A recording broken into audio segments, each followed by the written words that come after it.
Hey, what's going on, ladies and gentlemen? My name is Rage, and we are here to cover all of the events that have been now officially released in the newest Marvel Strike Force blog post. But guys, I also want to talk about a trap event that's coming up intended to use our resources, and I, for one, am not going to fall for it. Hopefully you guys don't as well, but I can definitely see the appeal.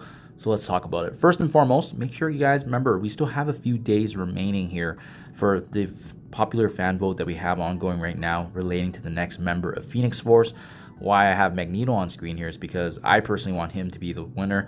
We know that he's going to be probably the most probable winner, but it was apparently pretty close. So hopefully he gets the lead. Hopefully he stays put. But how about by bringing the votes up and voting for Magneto for Phoenix Force? It's going to be awesome just to see another version of Eric in the game. So make sure you guys do that as well. Some free power cores and campaign energy to go along with that.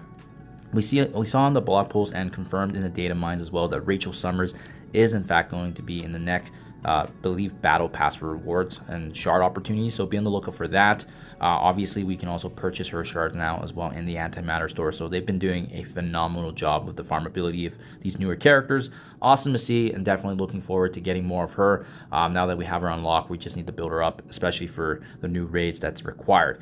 Something to note here as well, guys, we saw in the data mines and obviously getting that confirmation from the blog, but in just a few days here we got Scorpion being the first member of the Insidious 6 team join the game, so there's going to be an opportunity there, obviously, if you want to use power cores to unlock him.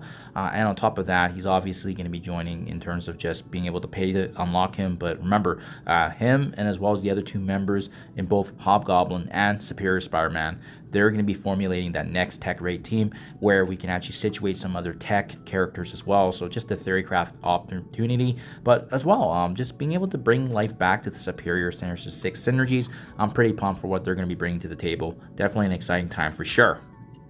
We got the announcement here of Battle World returning. So they did state in the blog that there's going to be 200 shards of Knull being up for grabs on top of that. But more importantly, guys, the trap event that I alluded to earlier is actually relating to Knull. So there is an official announcement now that there's going to be a diamond leaderboard event for Knull.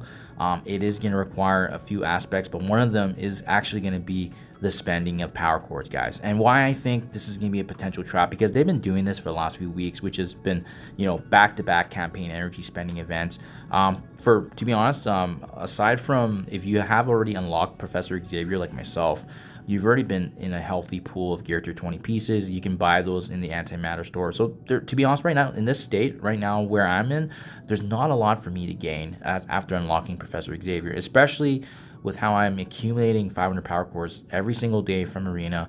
This is just a way now for them to actually get folks to waste and spend their power core resources into a diamond opportunity for Knull. Having said that, would Knull obviously benefit from a diamond? Of course, he's definitely one of the better characters in the game right now, but it's just, given where he's currently situated at, is a diamond on him going to be game changing by any means? He's not really utilized in Arena.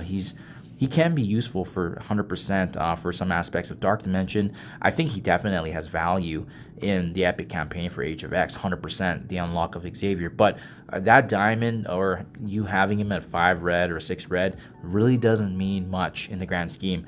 His diamond opportunity could be a difference maker in Cosmic Crucible. Obviously, that would help out in certain matchups, especially since he can nullify some of the empowered characters like Apocalypse and Mephisto. But the fact remains is that if you want to stay relevant in some of the other key modes, such as Arena and staying afloat in the top 10, Knull is not a factor there. And Knull is not required in daily raids as well. You can bring him in if you're lowering down the difficulty of some of the other aspects of raids, but otherwise, you're really just getting the diamond for bragging rights and a slightly stronger Knull. Maybe 3 diamond would obviously be a big takeaway, but this is an event meant for spenders. It's meant for dolphins and whales, something for them to follow the carrot stick, if you will, right? So just let them have their fun, save your resources. I know it's a good opportunity to obviously double dip using power cores to go for the unlock of Scorpion and at the same time ultimately chase a diamond, but it just isn't worth it in my honest opinion. I know that there is going to be a next level of progression coming to the game very soon.